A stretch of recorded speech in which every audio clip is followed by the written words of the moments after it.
ঘরে যদি কোনো জিনের অস্তিত্ব বিদ্যমান থাকে তবে তার সাথে মোকাবেলা করার মতো শক্তি আল্লাহ তাআলা বেড়ালকে দিয়েছেন।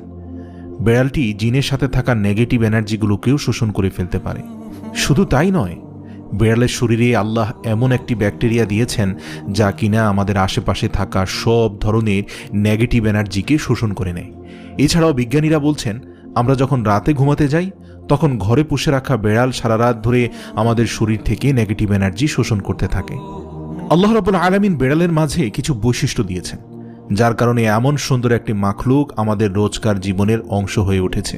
রাসূল সাল্লাল্লাহু আলাইহি সাল্লাম বেড়াল পছন্দ করতেন এবং বেড়াল পালন করার কারণে তিনি তার এক প্রিয় সাহাবীর ছদ্মনাম দিয়েছেন আবু হুরায়রা, যার শাব্দিক অর্থ দাঁড়ায় বেড়ালের পিতা। কেন একজন মুসলিমের বেড়াল পালন করা উচিত? গবেষণা করে জানতে পারা যায়, আজ থেকে ৮,০০০ বছর পূর্বে জঙ্গলের বেড়ালরা খাবারের খোঁজে